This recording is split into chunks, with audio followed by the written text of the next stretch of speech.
Hey, beautiful people. Good evening to you. So, watching the 7 o'clock news, and it said that a motorcyclist in the St. James area he succumbed to his injuries because there was a shootout between that individual and a police officer. All right, we have been noticing that some shootouts have been happening in fairly recent times.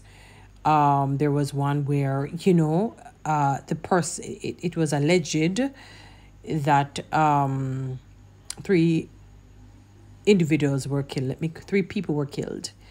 But they were actually unarmed, not moving. In other words, they were in their place of abode or somewhere, and they were supposedly gunned down by police officers.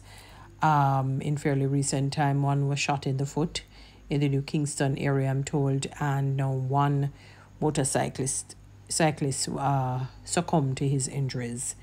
And listening to the superintendent for that area was saying that he was, a wanted person basically in connection with some sort of, some whatever criminal activity. Let us put it that way. Police officers, you have to be very vigilant. You have to be vigilant in this day and age. You have to be careful in this day and age. You have to do everything to de-escalate situations in your power, because of the two, we expect that sensibility will prevail. When I say of the two, between you and the alleged assailants, the alleged criminals, and so on. Because you don't want bloodshed to be on the land so much. It is not good for the country. It brings curses on the country. And I'm saying that you have to be very vigilant and try and use a lot of de-escalation or de-escalating methods or methodologies before resorting to something that will permanently get rid of these people. There's a scripture that says, the wheat and the tares shall grow together until the day of harvest. You know why? What people don't understand, that the tares sometimes will look like the wheat. They will behave like the wheat, act like the wheat, speak like the wheat, but they're a tear. The heart, that God knows the heart of that man or that woman. And vice versa. Sometimes, and let me say it this way, sometimes the wheat can look like a tear. So they may not seem godly, but they are truly godly. They're a work in progress. God is working on them and taking them from glory to glory and from strength to strength. But they may not seem that way, maybe in their dress code, how they speak, So you have to, and that is why. So sometimes when people think that they're plucking out a tear, they end up plucking out a wheat. So God says, tell you what, you leave them until the day of harvest. God will sift them and the tears will be sifted away. Similarly, I'm going to say to you, police officers, sometimes you assume that these guys are guilty, although they always say birds of a feather flock together. And there is a scripture in Proverbs that says, bad company spoils good morals. A lot of people take that very lightly. If you hang around people who are, for example, hot-tempered, jealous and envious, eventually that spirit, as in that attitude, and even that spirit, as in what you would call spirit, can, begin to oppress. And if you don't have the Spirit of God within you, it begins to possess your reins. You have to be careful, police officers. You don't want so much bloodshed to be on a land. It brings curses on a land, because again, you can be getting rid of so-called wheat versus the tear, and the blood of that person will cry out to God. Remember when Cain killed his brother, and when he is very facetious and insolent self, he said, am I my brother's keeper? Rude, him lucky do all I never backs out from God. Bright, rude and out of order. And God says, your brother's blood is crying out to me. Crying out to me. So police officers, you don't want a situation to be like that. I remember a guy who lived in an inner city area said to me, Toni-Ann, they broad brush people who live in the inner city to assume that they're all a part of gangs and they're bad and not all of us are. And I believe him. There are people that I know live in the inner city areas. I know for a fact that they're not a part of any gangs and whatnot. That's how they live their lives. So I'm simply saying to you that, and I'm not saying that people they have to be very careful of who they associate with. What are they going to do sometimes? especially if it's a tenement yard situation or if there is a family member. What do they do when they're stuck in that circle, so to speak? Huh? And everybody has the same address who comes from that area. Be careful. Don't be quick. Don't be so trigger happy to fire the gun. Like if say, Lord, if I feel good to have this gun, let me test it out on a human being. Test it out on the range. Have self-control. Use emotional intelligence, because whatever seed you sow, you certainly will reap. And it will come back to haunt you. You may think it will not, but it will.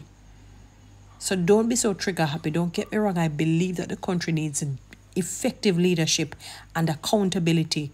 And it has to streamline from the head before it hits down to the toes. And obviously you want the criminal elements to be dealt with. In fact, my personal belief, is that it makes no sense to be packing up the jail cells and the prisons with so many of these men, predominantly. I say men, because predominantly you find men being imprisoned. Right?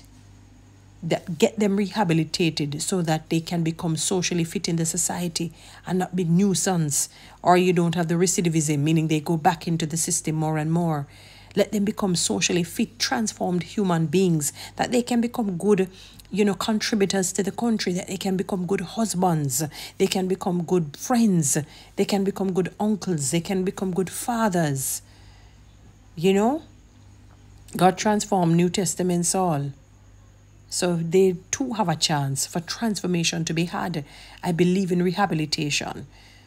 Even the hardest and hardened criminal, if God really moves upon that person can be transformed for the better. So don't be quick to get rid of them. They can still in a sense fall under the wheat as opposed to the tear, because there was that possibility for change for the better, and it happened for them. Don't be quick to get rid of people like that. Don't want the land to be cursed and to have that bloodshed on it. And you need to read Proverbs 6. It says, hands that shed innocent blood. It's one of the 7 things that God detests. Not saying you're not doing your duty, but just remember that in doing your due diligence, you're supposed to be a law-abiding citizen. You're also a citizen, and the laws of the land governs you as well. You're not above it. You only carry out what they say. So you notice you can only arrest, and then the court takes it from there on. That's all. But if you break the laws, if you commit some misconducts, you too can be charged and locked up. So you're not above it. You only carry it out. And when your days are done, your days of reckoning will come. So be very careful. Don't shoot to kill just like that. Be careful. Be very vigilant. Be wise as a serpent, harmless as a dove. Use emotional intelligence in your daily duties as a police officer. I know that sometimes civilians, back in the day, I used to kind of be annoyed when you guys would stop. But, you have to do your duty. I don't believe that, people must be just out of, just willy-nilly be rude and discourteous and so on to you and give you a warm time, especially if you're doing it. But relax. There are other ways to skin the cat. So they're going on, they don't want to be, it's more than one of you. De-escalate him. If it takes, I rather a pepper spray. I don't like that thing, but if I better do that, then shoot the shooting business. Stop it. Stop it. Again, you can be getting rid of so-called an innocent party. And I put that in quotes. You follow? Because sometimes, unfortunately, people are forced to be a part of certain things that they don't want to be. I've heard of it. Forced to be a part of gangs, forced to do this, forced to do that. Or their families will be killed, or they will be killed, and they become frightened. So sometimes, they just need somebody to pull back and get to the meat of the matter, get the information, and get to the mastermind. So don't be trigger happy and quick to get rid of people. Don't shed so much blood. Don't let so much bloodshed be upon the land, or the land will be cursed. And the judgment of God will certainly come down. And you will get a fine beating. You don't want that. And God will certainly give a fine beating. Because don't be deceived. God can never be mocked. Whatever a man or a woman sows, that you're going to reap, and you reap it in abundance.